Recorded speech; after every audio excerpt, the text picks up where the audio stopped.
Hola, muy buenas tardes a todos. Buenas noches para los que ya están en otro horario.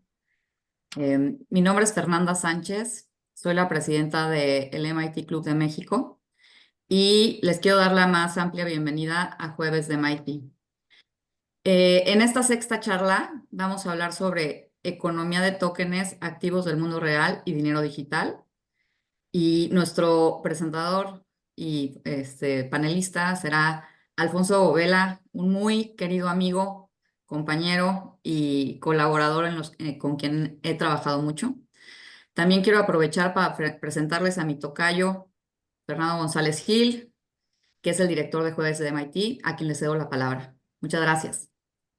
Muchas gracias, Tocaya, y muchas gracias a todos por compartir este jueves de MIT con nosotros. Jueves de MIT es una comunidad con un capital humano único en nuestro país por su diversidad y profundidad de conocimientos, con múltiples puntos de vista generacionales, por la incidencia que tenemos en la vida nacional y por la riqueza que nuestra sinergia puede generar. Este es nuestro foro. Gracias por acompañarnos. Alfonso Govela es un apasionado de la arquitectura, las ciudades y el mundo digital. Arquitecto y urbanista por la Universidad Iberoamericana. Tiene una maestría de arquitectura en estudios avanzados de computación del MIT. Alfonso es académico de número de la Academia Nacional de Arquitectura y miembro de los Colegios de Arquitectos de México y Madrid, con múltiple obra de nueva planta y rescate histórico. Participó en el primer plan director del Distrito Federal y creó su primer sistema de información geográfica, GIS. Alfonso también es consultor de Naciones Unidas para Digital Civics y de Metrópolis para Blockchain y tecnologías de registros distribuidos. Es miembro fundador del capítulo regional de Latinoamérica de la Fundación Hyperledger, mentor de la Fundación Linux y embajador del Consejo Global de Negocios de Blockchain, GBBC, en Suiza. Su trabajo en Learning Tokens muestra el potencial de tokenización del aprendizaje para construir perfiles personales y vitalicios de habilidades. Alfonso, te cedemos el piso. Muchas gracias, Fernanda y Fernando, por esta oportunidad. Me da mucho gusto poder estar aquí con todos ustedes. Gracias por la asistencia. Vamos a hacer un ciclo de historia a presente y una pequeña visión de lo que intuimos puede ser el futuro. Voy a comenzar muy del principio. ¿Y por qué me voy a la historia? Porque a los que nos gusta la innovación, creo que tenemos la responsabilidad no solo de hacer un due diligence, sino de saber lo que ha sucedido antes. Muchas de las ideas que nos entusiasman y que podemos hacer de nuevas maneras han sido ya exploradas antes. No somos los primeros en este planeta. ¿Sí? Y si vemos para atrás, tenemos la oportunidad de entender por qué suceden las cosas y de ver cómo podemos avanzar sobre lo que ya sucedió. Hace 11.000 años aparecieron en Mesopotamia los tóquenes de barro, miles de pequeñas piezas de formas simples y manipulables.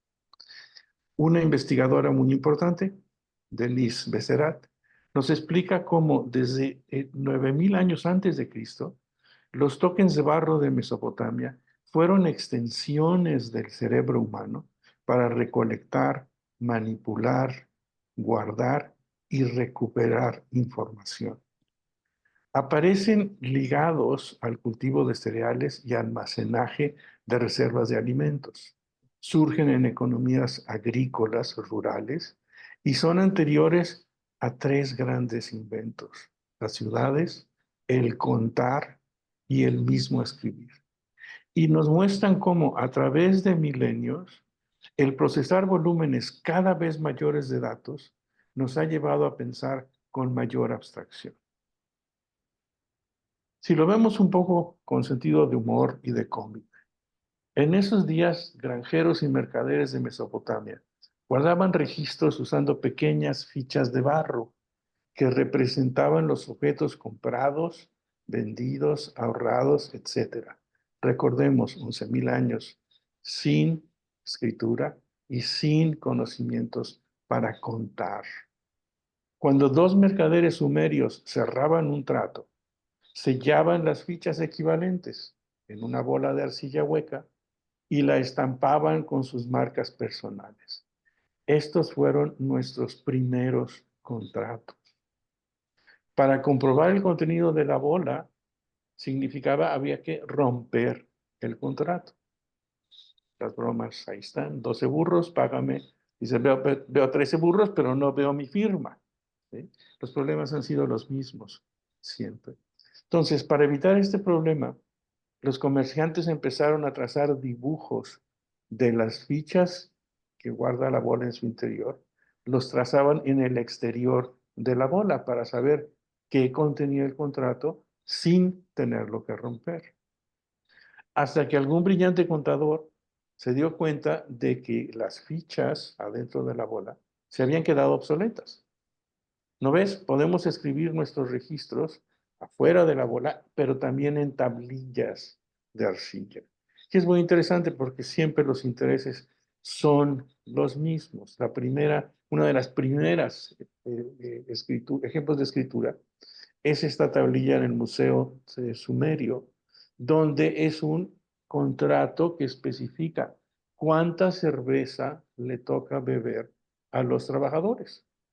Entonces aparecen los símbolos de beber y los símbolos de cerveza, ¿no?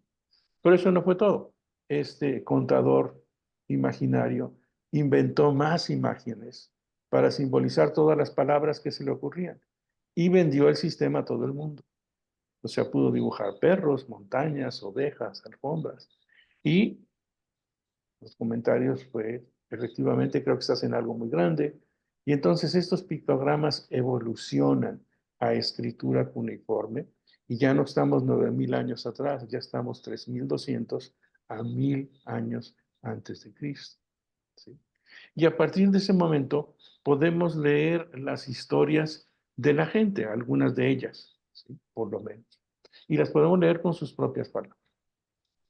Ya sabemos, me has vuelto a engañar, cabrito, ni un solo artículo más en consignación, estrictamente ovejas por adelantado, etcétera, etcétera. ¿Qué pasa? De 9.000 a 8.000 años antes de Cristo, los tóquenes de barro como representación de las cosas poseídas e intercambiadas. Los tóquenes son el origen de contar y del escribir, de los registros y de los libros de contabilidad. Ese registro sustentó el primer pitch. No había elevadores todavía, más que para piedras en las pirámides. El primer pitch de la historia. Y el primer pitch de la historia registrado es el que conocemos en la Biblia de José y el faraón. El faraón había tenido varios sueños. Había soñado 7 vacas gordas, y había soñado 7 vacas flacas, de ahí viene el término, y soñó después que las vacas flacas se comían a las vacas gordas. Nadie le había logrado interpretar el sueño, y José no solo se lo interpreta, sino da la solución al problema. Le está diciendo, vienen 7 años de abundancia, después 7 años de carencia, ahorremos durante la abundancia para que tengamos durante la carencia. ¿Cómo lo ahorramos? Lo ahorramos con graneros públicos. Y ese es el pitch, el que le da no solo solución al problema, sino, una posición histórica muy importante a José. Entonces, tenemos registros no solo en los tóquenes de las piezas, de los granos, sino tenemos también recibos de depósito. 2.000 años estamos ya antes de Cristo. Y es el depósito de granos en los graneros. Esto introduce algo muy importante. Los granos son privados, pero los graneros son públicos. Con esto se evidencia el paso de una etapa descentralizada de colaboración entre pares a un desarrollo de instituciones centralizadas. Tanto tokens como recibos representan algo ¿sí? Y de esa representación de valor, ese algo vale. Y entonces esa representación se plasma en un nuevo token, pero es un token que tiene suficiente valor en sí mismo, el barro no lo tenía, el oro sí, tiene suficiente valor para poder abstraer el concepto de valor de tokens y de recibos, ¿sí? En lo que conocemos como dinero. Estamos ya 1000 años antes de Cristo. Estas monedas eventualmente, si avanzamos 2000 años, a 1000 después de Cristo, se convierten en billetes. ¿Por qué? Porque el valor que abstrajo el dinero puede representarse de muchas maneras. Primero, sin ser dinero, era un token, un depósito, después era una moneda, una abstracción de valor, y el billete no es más que una representación adicional de esa eh, expresión de valor. De los billetes viene, vamos muy rápido, pasamos al siglo XIX, el dinero electrónico, que es interesante también si vemos la palabra. En inglés son wire transfers. ¿Y por qué se llaman wire transfers? Porque se hacían a través del wire, se hacían a través del telégrafo. Entonces, la tecnología del telégrafo permite hacer transferencias de dinero o wire transfers. En el siglo pasado, hace unos cuantos años, surge el dinero digital que eventualmente se concreta en las criptomonedas. Y se pueden concretar en las criptomonedas porque la representación que pasó del barro a el oro, a los billetes, a los registros contables electrónicos, contó ahora con una tecnología que no es nueva, porque en realidad, como muchas de las tecnologías, es un ensamble de tecnologías que parcialmente existían, pero las juntaron de una manera que evitaba el doble gasto, que es uno de los problemas del dinero electrónico. Un archivo digital, si se copia, es idéntico el original y la copia. Entonces, podríamos estar copiando el dinero, cosa que las monedas de oro, el rey lo resolvió muy fácil, puso su imagen y entonces él solo aceptaba pago de impuestos con el oro que tenía su imagen porque él sabía el tipo y la calidad de oro que era. En nuestro caso no teníamos esa posibilidad. Y entonces blockchain resuelve con una serie de aspectos criptográficos que no voy a entrar en el detalle, no solo el doble gasto, o sea, la falsificación de una moneda para su uso doble, sino también abre la posibilidad, que es muy importante, de poder actuar sin intermediarios. O sea, regresa de este desarrollo de instituciones centralizado a la colaboración entre pares. ¿Cómo lo hace? Lo hace a base de un registro inmutable. Lo que se escribe en este registro, ¿sí?, en esta tablilla de barro, no se puede cambiar. La criptografía es el barro con la cual escribimos. Y ese registro se comparte entre una red de actores y esa red de actores tiene el registro distribuido, el libro de contabilidad o el ledger que comparten todos los actores. Esto permite que pueda la red, por consenso, reconocer quién tiene una propiedad de dinero y quién puede transmitir a otra propiedad de dinero. Entonces, ¿qué es lo que estamos viendo en este ciclo? Que hay activos, desde los granos, que esos activos tienen un valor, que ese valor es reconocido entre las personas que intercambian ese activo y que ese valor puede representarse de distintas maneras, ¿sí? Entonces pasamos de los objetos, ¿sí?, a las monedas, de las monedas al dinero fiat, que es el dinero que conocemos todos, al dinero electrónico, al dinero digital, y con esto entramos a los activos digitales. De los granos pasamos a activos digitales, que esos activos son curiosamente, el registro inmutable en sí. El hecho de poder registrar algo de manera inmutable lo hace no dependiente de la confianza, porque es dependiente de la verdad. Se vuelve una verdad de ese registro. Y entonces, estos activos digitales, semejante a lo que pasó con los granos originales, nos permite tener tokens digitales, tokens que representan los activos igual como se hizo hace 11.000 años. ¿Cuál es la diferencia ahora?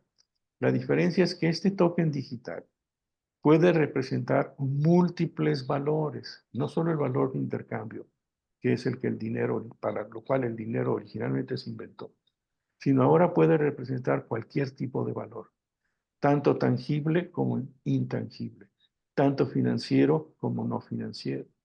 Y estos valores vienen acompañados de reglas, porque estamos en un mundo digital.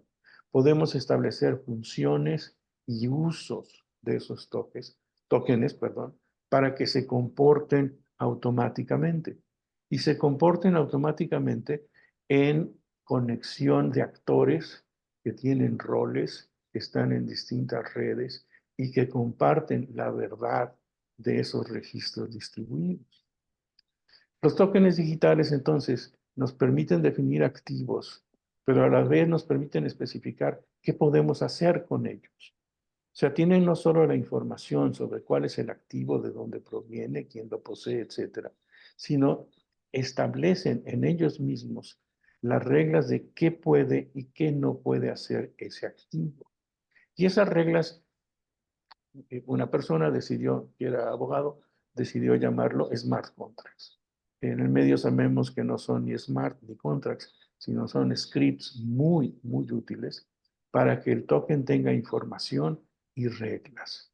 ¿Qué sucede? Sucede que los antiguos tokens de barro, ahora al tener no solo información como tuvieron siempre, sino al tener reglas, tienen una capa adicional que los vuelve objetos ejecutables en el mundo digital. Y son además objetos que representan propiedad, derechos de acceso o cualquier forma concebible de valor para activos y datos de nuestro mundo real. Y esos tokens digitales están integrados de forma segura en el tejido de una cadena de bloques para el uso de los actores de la red. Entonces sigue el ciclo de la historia al presente y del presente al piquito del futuro, ¿no? Cuando vemos esta idea en la economía como el gran conjunto que todos sabemos de actividades de producción, consumo e intercambio, comenzamos a ver cosas interesantes. Y voy a dar ejemplos, casos de uso en distintas industrias. Por ejemplo, en las cadenas de suministro. Los activos digitales que los tokens digitales nos permitan representar y ejecutar es la trazabilidad de extremo a extremo en la cadena. Cada artículo o cada proceso de la cadena se puede representar por un token único con información de su origen, de su producción y de su manipulación. ¿Qué permite esto? Permite reducir riesgos de fraude, falsificación y errores. Permite conocer de dónde vienen y a dónde van los productos. Industria de telecomunicaciones. Por ejemplo, un registro tokenizado de operadores, clientes y autorizaciones puede hacer más eficiente complejos acuerdos de operación. Agiliza procesos de roaming, de interconexión, facilita conexión segura y facilita la liquidación de pagos de forma transparente y rastreable. En mercados de capital, ¿cuáles son los activos? Los activos pueden ser valores, deuda, derivados e inversiones alternativas. Podemos entonces tokenizar acciones, podemos tokenizar títulos de deuda, instrumentos financieros, y no solo permite mayor liquidez y eficiencia de costos, sino acceso a nuevas oportunidades de inversión, transparencia y seguridad, propiedad fraccionaria, cumplimiento automatizado de regulaciones existentes. Si nos vamos a identidad digital, la tokenización puede sustituir un identificador sensible como nuestros datos personales, por un equivalente no sensible que no tiene ningún valor extrínseco o explotable por quien lo obtenga. MASIPA nos permite identificar con una cobertura universal, accesible, nuestra identidad de manera sólida, segura, reactiva, sostenible, para generar confianza y proteger al mismo tiempo la intimidad y los derechos de los ciudadanos. En finanzas tenemos ya equivalentes de efectivo.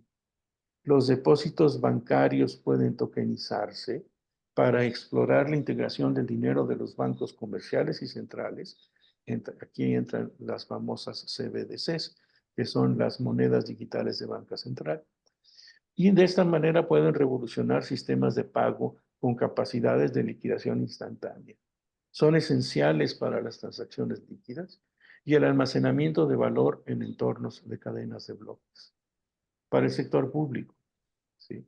Los activos del sector público pueden ser la tokenización de la infraestructura como activos públicos y como datos públicos. Esta tokenización puede abrir la puerta a nuevos modelos de financiación. Permite mayor accesibilidad, transparencia y eficiencia en la participación público-privada. Puede ayudar a desidentificar datos para así compartirlos sin perder privacidad, pero agrupándolos con distintas y otras fuentes para poder tener una analítica más profunda. Sí. Términos de salud, industria de salud. Podemos tokenizar la información sobre pacientes y sobre servicios médicos. La privacidad de los datos del paciente es un reto para la integración de los servicios de salud, el acceso a mejores terapias y para la investigación en el mundo real. Mucha investigación no puede y no debe de hacerse porque o no accede o accede sin permiso a datos nuestros personales. Si los tokenizamos, los hacemos anónimos. Entonces, esta tokenización de la salud permite data lakes que protegen la privacidad de los pacientes, que les dan el control de sus expedientes y que agregan conocimientos para el bien común. Medios y entretenimiento.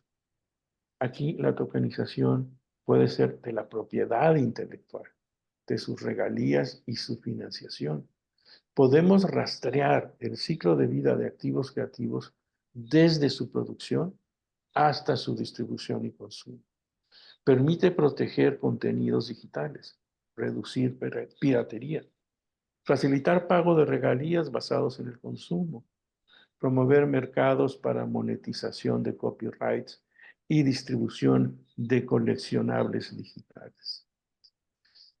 Para la industria de la energía, podemos tokenizar activos energéticos tangibles como la energía solar o eólica.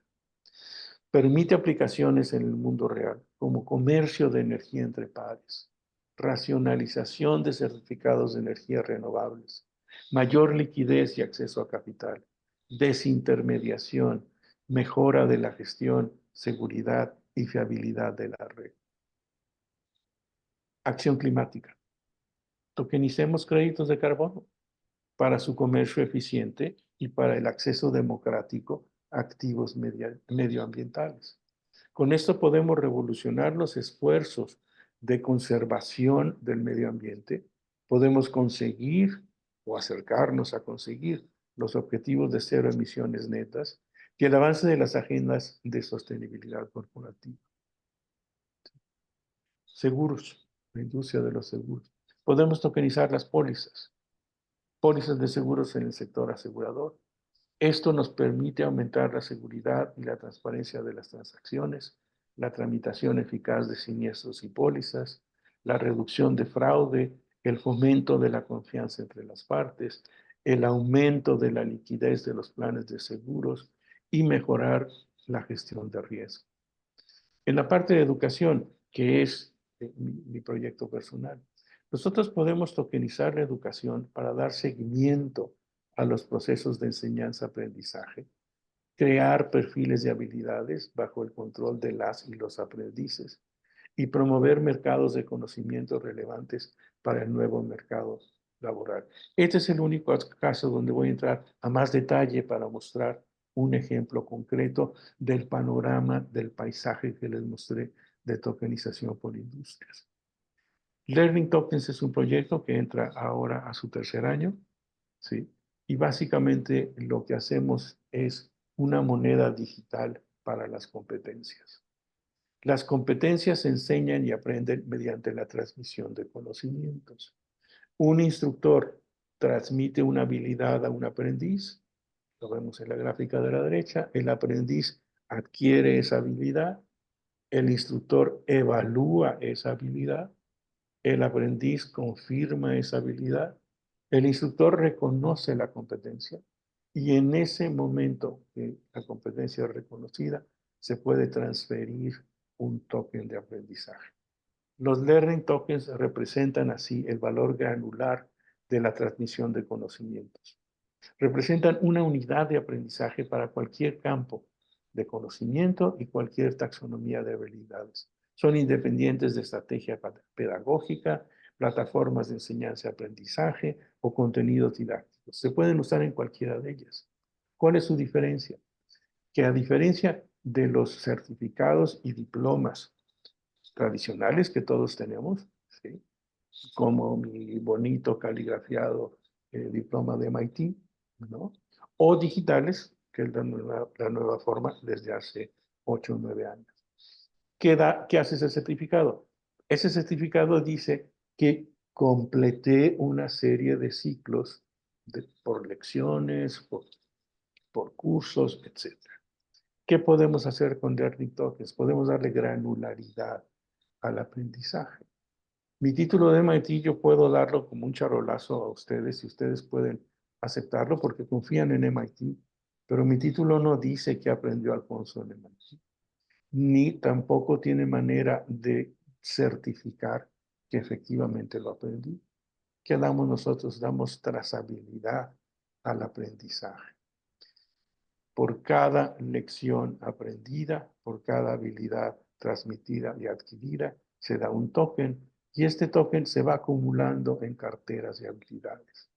Esa cartera es el perfil de mis habilidades y yo la puedo tener complementado a mi título de MIT, pero para seguir con todo lo que yo aprenda, no solo en el contexto académico, sino en el corporativo, de entrenamiento corporativo o el de autoaprendizaje en cualquiera de las plataformas existentes. Los tokens siempre tienen ciclos de vida. No voy a entrar aquí al detalle, pero básicamente hay que definir siempre quién los emite, quién los crea, en este caso instituciones, instructores o cursos, quién los recibe y los guarda, los aprendices, ¿sí?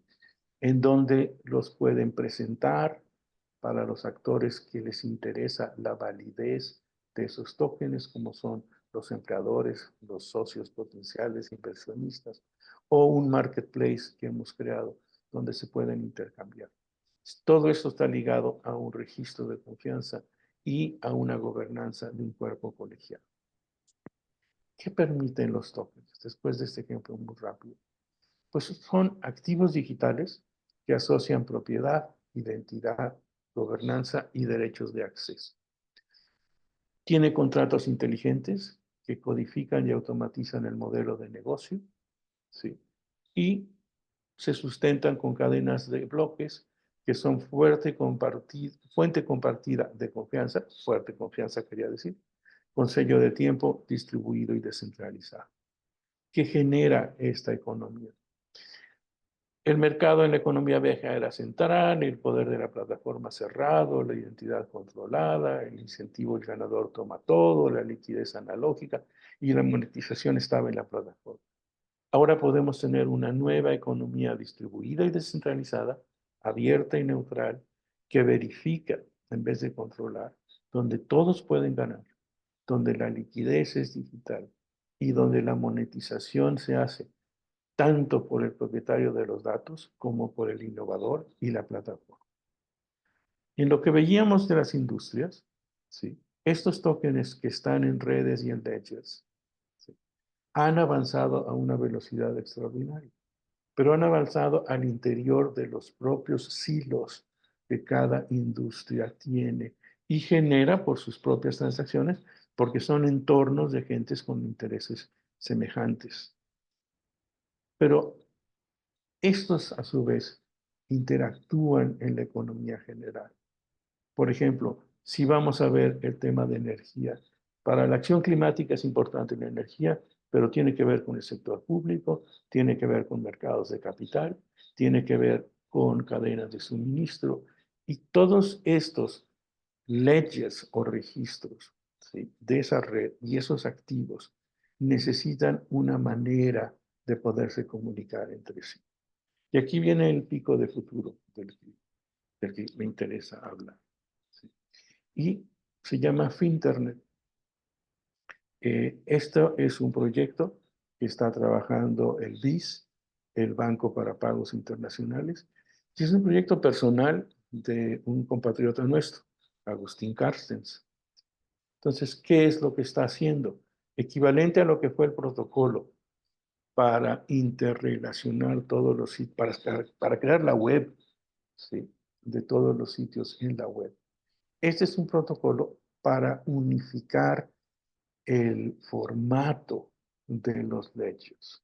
Entonces, puede haber distintos usuarios, el azul y el rosa, y para cada uno de estos ledgers unificados podemos tener un ledger inmutable que puede tratar con otro ledger inmutable, una capa de cuentas, una serie de tokens, una serie de contratos inteligentes y de acciones programables. Esto nos permite, sobre las leyes, reglamentos, reglas y normas de gobernanza del mundo real y sobre una identidad de infraestructura digital o firmas y registros electrónicos, poder crear un ledger unificado donde puede haber acciones tokenizadas, bienes inmuebles tokenizados, depósitos tokenizados o el mismo dinero de banca central o de banca comercial tokenizado. Y entonces podemos tener administradores de tokens que controlan la emisión, administración y sincronización. Pueden ser bancas centrales, sociedades de gestión de activos, empresas privadas, registradores de la propiedad. Y por otra parte, puede haber proveedores de servicios de confianza y de valor añadido que pueden atestar, verificar, guardar y garantizar esos tokens intercambiables sobre esta infraestructura de Internet. Las aplicaciones, pues, las que nuestra imaginación abra y permita. E-banking, cartera digital, aplicaciones financieras o no financieras. ¿Qué sucede con Finternet? Finternet, cito de lo que Agustín Carstens comenta, su visión son múltiples ecosistemas financieros interconectados entre sí, que al igual que Internet se diseñan para empoderar a particulares y empresas, situándolos en el centro de su vida financiera. Esto allanaría el camino para un ecosistema financiero centrado en el usuario, que fuese unificado y universal, traído a la era digital y que sea inclusivo, innovador, participativo, accesible y asequible y que no deje a nadie atrás. Nuestros tokens de barro avanzan hacia un futuro que completa un ciclo de 11.000 años de activos, de valores y de representación de valor, ¿sí? Pero que lo complementa con activos del mundo real para iniciar un nuevo ciclo, con valores del mundo real, ¿sí?, con tokens digitales, ¿sí?, que pueden ser programables, ¿sí?, para generar ecosistemas automatizados. La palabra técnica les llaman DAO, son organizaciones autónomas descentralizables, pero no quiero enredarme en la tecnología, ¿sí?, para tener una Internet de intercambios financieros, un Finternet que en realidad es un Internet de valores, porque como vimos, lo que los tokens pueden representar pueden ser valores tangibles o intangibles, financieros o no financieros. Y con esos valores, lo que se vuelve susceptible de programación y de automatización y de gobernanza humana son tres cosas muy importantes. Sustituir la competencia por la colaboración y por la cooperación, con lo cual podemos tener una economía de valores donde si la vez pasada que comenzamos a jugar con tokens, inventamos escritura e inventamos contar, pues depende de nosotros qué queremos inventar ahora para esta nueva etapa que está comenzando. Muchas gracias. Alfonso, excelente plática. Muchísimas gracias por una plática tan interesante de un tema que es actual y aunque es un tema complejo, pues lo explicas en términos que incluso nosotros los mortales que no sabemos nada casi de tokens, logramos entender. A mí me abre los ojos sobre cómo estamos demasiado acostumbrados al dinero y hay cosas que tienen valor, pero que el dinero no es lo mejor para representarlo. Como por ejemplo la reputación, la amistad o todos los ejemplos que tú ya mencionaste. Con esto pasamos a las preguntas. Em, las voy a ir leyendo y me las vas contestando. Sí. Primera pregunta, ¿cómo ves la regulación de la tokenización en México? Al día de hoy no están muy claras. Bueno, el Banco de México solo considera activos virtuales los que ellos comúnmente llaman criptomonedas. Y obvio, estima que estas criptomonedas no tienen la característica del dinero nacional.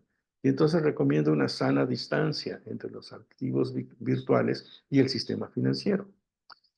Por otra parte, distingue claramente que su unidad de información digital no representa, enfatizo, no representa la tenencia de ningún activo subyacente a la par que respalde el valor del activo virtual uno a uno. Con esto, la regulación no permite, regulación de Banco de México, no permite representar activos del mundo real como sustento de valor para su concepción de activo virtual o criptomonedas. Sin embargo, explícitamente no restringe el uso de tecnologías como registros distribuidos o cadenas de bloques, cuando su uso es privado. Tampoco impide que empresas distintas a las instituciones financieras puedan ofrecer servicios relacionados con activos virtuales. La ley FinTech considera que dentro del sistema financiero mexicano, solo las entidades permitidas por la propia ley o autorizadas por el Banco de México podrán llevar a cabo operaciones con activos virtuales y el banco los reconocerá según sus disposiciones. Es importante para la tokenización de activos del mundo real. Yo pienso que conviene distinguir entre los mandatos institucionales que necesitan de registro y la infraestructura técnica que puede apoyar los procesos de registro. ¿Qué quiero decir? En vez del enfrentamiento frontal que tuvieron las criptomonedas contra las bancas centrales, ¿sí? Creo que lo interesante es, o el área de oportunidad, es eficientar la infraestructura operativa para los servicios institucionales, eficientar los registros. Entonces, si trabajáramos en el registro público de la propiedad, registro nacional agrario, registro civil, registro nacional de valores, registro público de comercio, entre otros, ¿sí? Avanzaríamos mucho, siempre siendo conscientes de el mandato que los crea y de las gobernanzas que los rige. Voy a dar un ejemplo. En la Unión Europea recientemente, ahora en marzo, aprobó un régimen piloto para basar la infraestructura del mercado de valores en DLT. DLT quiere decir en inglés tecnología de registros distribuidos. ¿Qué sucedió con esto? En el momento de que permitió ese paso de infraestructura, redujo los costos de gestión e incrementó el acceso a los mercados de capital. Entonces, La regulación se ha ido por el lado de las cripto. Falta todavía que veamos el lado de los valores. Y podemos trabajarlo porque no vamos a usar, según lo prohíbe el Banco de México, no vamos a usar esa representación de valor, los copyrights, por ejemplo. No los vamos a usar en México como sustento de valor para una cripto, porque eso no lo permite el banco. Pero todo lo que vimos de tokens que no son criptos, y aquí aprovecho para hacer una aclaración. El dinero es un token en Mesopotamia, pero el token no era dinero. ¿Sí? Y aquí es lo mismo. La cripto es un token, pero el token no es una cripto. O sea, hay vida afuera de Bitcoin. Una disculpa a los maximalistas, ¿sí? No quiero discutir, pero quiero decir que en el mundo de hoy, como en el mundo de siempre, vamos a coexistir múltiples puntos de vista.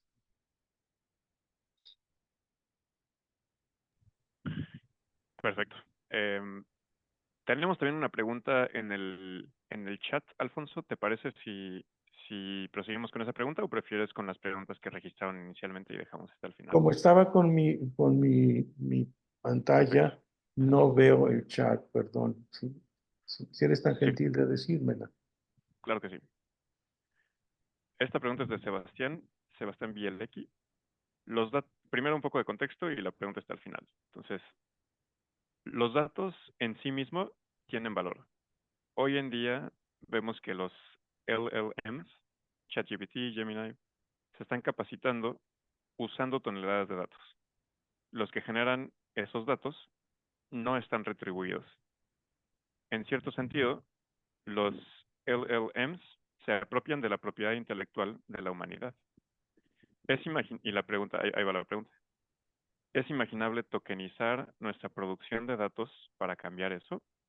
Me refiero a implementar una capa de lógica alrededor del dato mismo con sus reglas de acceso. Sí, sí. Gracias por esa pregunta. Mi respuesta es sí, con todo el entusiasmo del mundo. Sí, de eso se trata. Y esa es una de las principales aplicaciones que podemos tener para relacionar la inteligencia artificial de los LLMs, ¿no?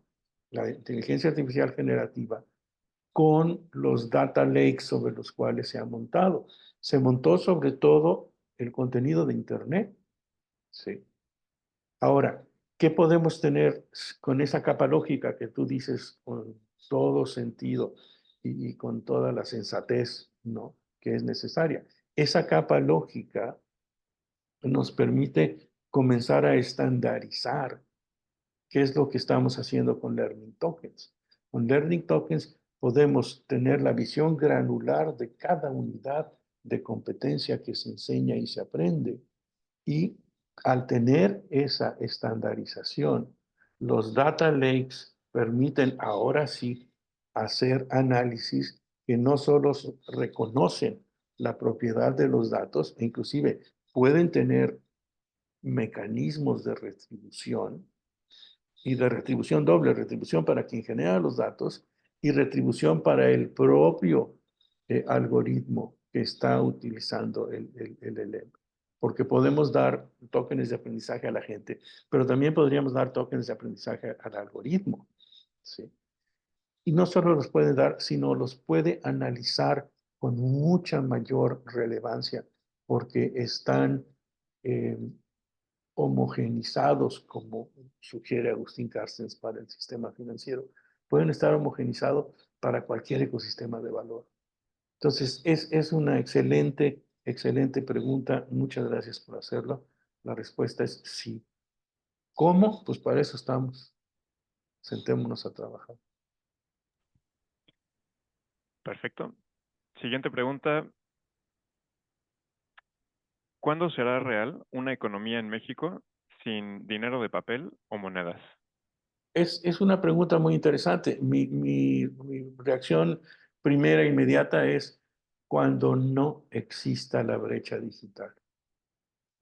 ni la brecha de acceso, ni la brecha de uso responsable. Cuando la posibilidad de uso de las herramientas digitales sea general y fundamentada en una capacidad informada. Por otra parte, creo que el dinero de papel y las monedas coexistirán por un muy buen tiempo con los medios de pagos digitales, como en la realidad aún coexisten antiguísimos, antiquísimos medios de intercambio como el trueque, el pago en especie o las cadenas de favores. Mientras mantengan su principio fundamental de unidad del dinero, se dice paridad de valor y libre intercambio, distintas formas de dinero serán relevantes en diversos contextos para diferentes usuarios y transacciones. Creo que vamos a un mundo donde tendremos que seguir coexistiendo todos con nuestras diferencias juntos. Siguiente pregunta. ¿Cómo crees que podemos acelerar la adaptación de los RWAs, activos del mundo digital, por sus siglas en inglés, en casos de uso diarios? Bueno, pues yo diría, al igual que cualquier indicación startupera, ¿no? O sea, identificando y reduciendo puntos de fricción que los consumidores de servicios frecuentemente tienen con los prestadores de servicios tradicionales, facilitando experiencias digitales de alta calidad, siempre enfocadas al servicio, con un acceso incluyente a la población no bancarizada o sus sectores menos atendidos, proporcionando maneras efectivas de operar con infraestructuras cada vez más eficientes y procesos cada vez más simplificados. En resumen, podemos acelerar la adaptación o adopción, pues facilitando la vida al mayor número posible de gente allá donde más lo necesiten. Ok, siguiente pregunta. A nivel mundial, perdón, antes de que siga con la pregunta, si alguien más tiene algún comentario o alguna pregunta sobre las respuestas que Alfonso está dando, pueden mandar mensaje aquí mismo en el Zoom y podemos seguirle dando seguimiento. Siguiente pregunta, ahora sí. A nivel mundial, el consumo energético de la tecnología está ampliando su huella de carbón. En el caso específico de tokens digitales, ¿qué impacto tienen actualmente en la huella de carbón? Bueno, la huella es una inquietud importante y relevante. La industria digital consume electricidad y esta, seamos claros, aún se genera en gran medida con combustibles fósiles. Hay muchos estudios aislados por tipo de consumo digital, pero yo reconozco mi ignorancia, no conozco ningún comparativo que mida el impacto relativo entre ellos. Ahora, sin pretender justificar gastos imprudentes de energía eléctrica, creo que es conveniente considerar tanto el consumo necesario para los procesos actuales como los nuevos consumos de energía que los nuevos procesos generan, porque solo entonces vamos a poder evaluar el impacto de las eficiencias que la innovación trae. ¿Sí? Por ejemplo, en 2022 el minado de Bitcoin consumía cerca del 0.4% de la energía eléctrica global y representaba el 0.2% de las emisiones de carbón. Ethereum, por otro lado, que es otra de las redes, ¿sí? Redujo a solo 0.06 las emisiones globales de los gases famosos de invernadero, porque cambió su proceso de consenso.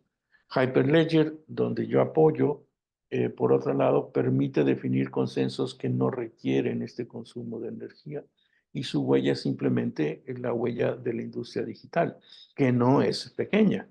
Internet es el tercer consumidor mundial de energía eléctrica. O sea, nuestros TikToks y fotos, ¿no? Se pasan por centros globales, centros de datos globales que consumen el 1% de la energía eléctrica mundial. Entonces, sí es importante, sí la debemos de considerar. Sugiero, considerémosla, ¿sí? No para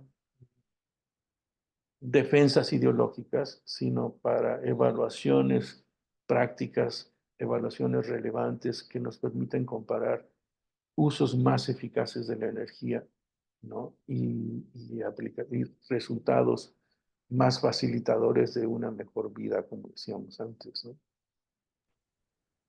Perfecto, pues nos quedan 6 minutos y una pregunta más tenemos todavía. ¿Qué opinas, Alfonso? ¿Crees que hay tiempo para contestarla? Sí, Sí, va. sí. Ok, la siguiente pregunta.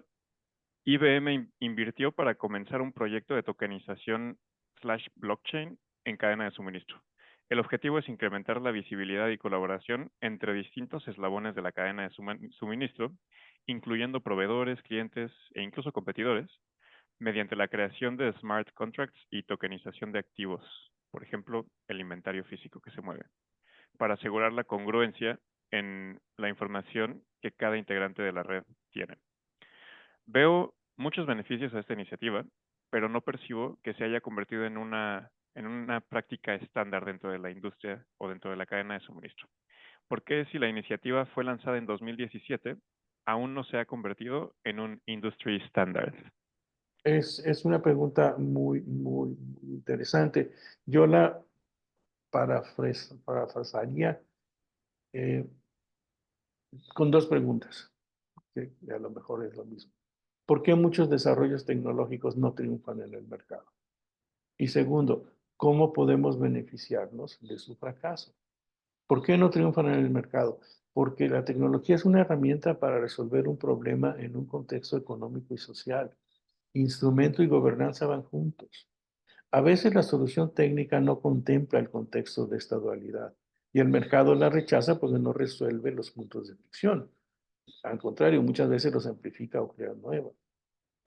Otro ejemplo de IBM, TradeLens, por nombrarlo, involucró a un estupendo cliente, la naviera Maersk, pero con todo IBM y Maersk no lograron vencer la resistencia a dejar los documentos en papel. Como resultado, no alcanzó el nivel de colaboración de la industria que era necesario para lograr viabilidad económica. Los fracasos de gobernanza, por otro lado, pues siempre abren caminos para innovar. Otros ejemplos de IBM como Food Trust ya lo usan con éxito Walmart y Nestlé. Y entonces paulatinamente van sumando proveedores a su ecosistema, expandiéndolo y fortaleciéndolo, ¿no? Otro beneficio del fracaso, pues el desarrollo de la plataforma tecnológica que fundamentó estos ejemplos, el que tú dices bueno, quien pregunta, de cadena de suministro, el de cadena de comida y el de cadena de comercio, esa plataforma nos dejó Hyperledger Fabric, el software de código abierto sobre el que se construyen en los últimos 8 años multitud de nuevas aplicaciones exitosas, como entre otras la variante de Hyperledger Besu, que es el framework que sustenta muchas de las CBDCs o monedas digitales de banca central para muchos países del mundo. Yo creo que la exploración de nuevas herramientas para el mercado de cadena de suministro impulsó la creación de cuerpos colegiados, donde los prestadores de servicios se juntan para concertar lineamientos que con tiempo y evaluación se llegarán a convertir en estándares industriales. Perfecto. Pues sí, sí. Me acuerdo que en 2013 hubo por ahí un incidente de visibilidad en cadena de suministro, que encontraron ADN de caballo en la carne de vaca y pues justo se dieron cuenta de que las cadenas de supermercado no tenían visibilidad de qué pasaba con la carne que compraban un eslabón más allá. Entonces, muy buenas Yo, preguntas. Ajá. yo quisiera añadir algo también a quienes quieran aprender, ¿sí? O sea, la Fundación Hyperledger en la Fundación Linux, así como GBBC, que es el Consejo Global de Empresas de Blockchain, tenemos frecuentemente eventos de difusión, capacitación y certificación en muchas de las áreas de aplicación y casos de uso de estas tecnologías.